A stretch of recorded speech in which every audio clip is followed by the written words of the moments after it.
Salam jumpa kembali di dalam cinta kasih Yesus Kristus. Bagaimana kabar saudara? Hari ini kita sudah mengawali bulan November.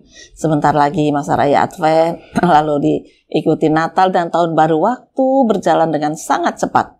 Nah, memang kita merasa cepat tetapi juga agak beban berat. Karena makin lama makin susah ekonomi kita. Di tengah kehidupan seperti ini, apakah firman Tuhan masih hidup dalam diri kita? Kita belajar dari Injil Yohanes pasal 8 ayat 37-43. Mari kita bersama-sama berdoa.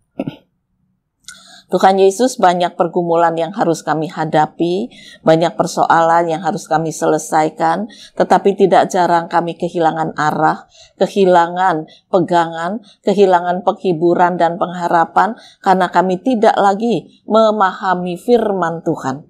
Firman-Mu cuma kami jadikan sebagai penguat sementara. Tetapi kemudian pikiran kami berkecamuk, jiwa kami bergejolak, dan kami tidak lagi mengandalkan kekuatan firman. Ajarkan pada kami, supaya kami boleh melanjutkan kehidupan dengan lebih damai, lebih tenang, ketika firman itu berkuasa dalam diri kami. Berfirmanlah ya Tuhan, berkati hamba-Mu, supaya dia dilayakkan memberitakan firman kehidupan. Inilah doa kami, dalam nama Tuhan Yesus Kristus. Amin. Aku tahu bahwa kamu adalah keturunan Abraham, tetapi kamu berusaha untuk membunuh aku karena firmanku tidak beroleh tempat di dalam kamu. Apa yang kulihat pada Bapa, itulah yang kukatakan. Dan demikian juga kamu perbuat tentang apa yang kamu dengar dari bapamu. Jawab mereka kepadanya, Bapa kami ialah Abraham. kata Yesus kepada mereka, Jikalau sekiranya kamu anak-anak Abraham, tentulah kamu mengerjakan pekerjaan yang dikerjakan oleh Abraham. Tetapi yang kamu kerjakan ialah berusaha membunuh aku. Aku, seorang yang mengatakan kebenaran kepadamu, yaitu kebenaran yang kudengar dari Allah. Pekerjaan yang demikian tidak dikerjakan oleh Abraham. Kamu mengerjakan pekerjaan bapamu sendiri. jawab mereka, Kami tidak dilahirkan dari zina. Bapa kami satu, yaitu Allah. kata Yesus kepada mereka, Jikalau Allah adalah bapamu, kamu akan mengasihi aku. Sebab aku keluar dan datang dari Allah. Dan aku datang bukan atas kehendakku sendiri, melainkan Dialah yang mengutus aku. Apakah sebabnya kamu tidak mengerti bahasaku? Sebab kamu tidak dapat menangkap firmanku. Bapak, Ibu, dan saudara-saudara, kehidupan yang semakin berat ini membuat banyak orang semakin menjauhi firman. Dibaca firmannya, didengarkan mungkin lewat persekutuan atau hari Minggu. Tetapi kemudian hilang begitu saja karena pergumulan hidup yang sangat berat, kemarahan, kebencian, kejengkelan, dan sebagainya. Kekecewaan terhadap keluarga atau teman-teman dekat atau katakanlah kehidupan hari lepas hari ini menjadikan banyak orang tidak lagi mengandalkan firman sebagai kekuatan hidup. Ya, didengar, dibaca, tapi hilang begitu saja. Nah, itu persis seperti yang dikatakan Tuhan Yesus dalam bacaan Injil ini. Yesus berkata kepada orang-orang Israel pada waktu itu, ya, dikatakan, apakah aku tahu bahwa kamu adalah keturunan Abraham. Jadi mereka mengatakan kami ini keturunan Abraham. Tapi Yesus dengan jelas menjawab begini, aku tahu kamu itu keturunan Abraham, tapi kamu berusaha untuk membunuh aku karena firmanku tidak beroleh tempat di dalam hatimu. Nah, ini yang menarik. Ya. Jadi Yesus mengatakan secara fisik memang kamu keturunan Abraham. Ya, umat pilihan Allah. Tetapi secara rohani, secara imani, kamu jauh dari Allah. Buktinya, kamu ingin membunuh aku. Karena apa? Karena firman Allah tidak diam dalam hatimu, tidak diam dalam dirimu. Kalau firman-Mu itu berkuasa dalam hidupmu, kamu mengakui aku sebagai putra Allah, sebagai Mesias. Tapi karena kamu tidak membiarkan firman itu berkuasa, maka kamu ingin membunuh aku. Jadi apa artinya fisikmu umat pilihan, tetapi hatimu tidak berpaut kepada Allah? Itu baru satu. Kemudian dilanjutkan ayat 42 dan 43. Kata Yesus kepada mereka, jikalau Allah adalah Bapamu, kamu akan mengasihi aku. Sebab aku keluar dan datang dari Allah. Dan aku datang bukan atas kehendakku sendiri, melainkan dialah yang mengutus aku. Apakah sebabnya kamu tidak mengerti bahasaku? Sebab kamu tidak dapat menangkap firmanku. Wah, ini tegas sekali perkataan Yesus ya, bahwa orang yang cuma membaca firman tidak memahami, orang yang mendengar firman lalu hilang sebentar adalah orang-orang dikatakan orang yang tidak memahami Allah, tidak memahami Yesus, tidak mengenal pimpinan Roh Kudus, karena semua itu hilang begitu saja. Sebaliknya orang yang hidup dalam kuasa firman, beban berat seperti apapun akan dia hadapi dengan kekuatan firman Tuhan. Contohnya, ketika murid-murid menyaksikan Yesus ditangkap, mereka goncang. Tapi setelah kebangkitan, mereka berani menghadapi beban, bahkan penyiksaan terhadap tubuhnya pun mereka alami, dan mereka tidak takut.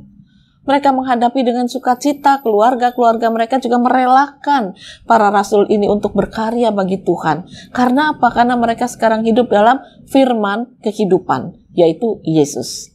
Nah, pertanyaannya bagi kita sekarang, di mana firman kehidupan itu berkuasa dalam diri kita? Apakah kita masih mengandalkan firman sebagai kekuatan hidup, penghiburan, dan kekuatan masa depan? Menjernihkan hati, menjernihkan pikiran, membuat pengharapan kita bangkit, sukacita bangkit, kekuatan hidup juga bangkit. Apakah masih ada? Atau kita hanya menangis dan mengatakan, nah, enggak tahulah. Sekarepnya siapa? Kalau nanti kita katakan dah sekarepnya Tuhan, betul Tuhan berkarya, kita belum tentu bersukacita. Karena sekarepnya itu kita berharap seperti apa yang kita inginkan.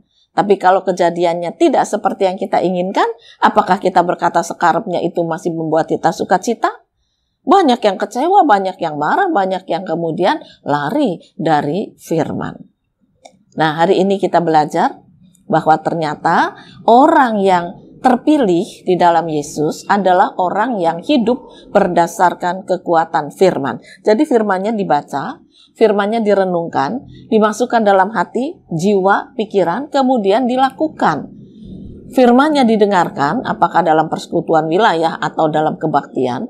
Firman itu diimani untuk terus hidup dalam diri kita, sehingga firman itu menjadi kekuatan dan pengharapan baru menatap hari esok. Kita tidak tahu apa yang akan terjadi dengan hari esok. Bagaimana kalau Anda menghadapi masa pensiun?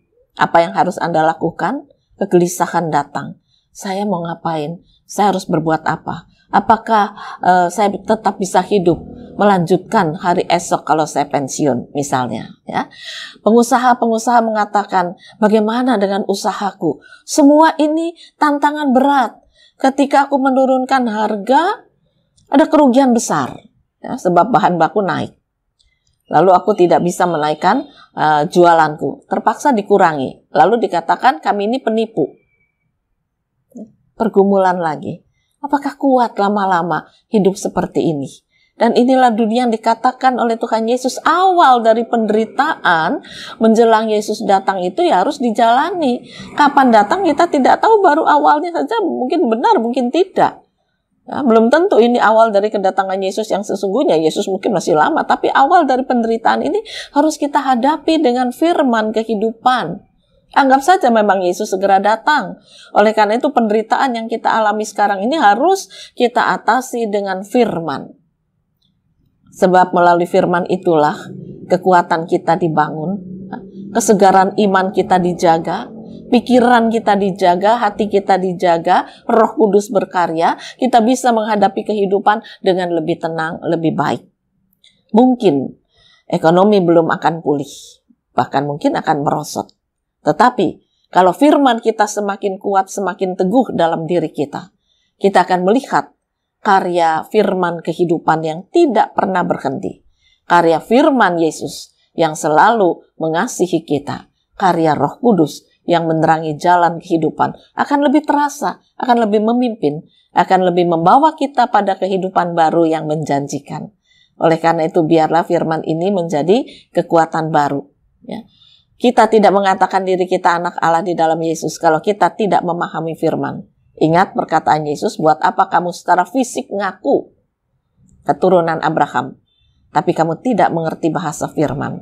Itulah yang harus kita renungkan. Apakah saya mengerti bahasa firman?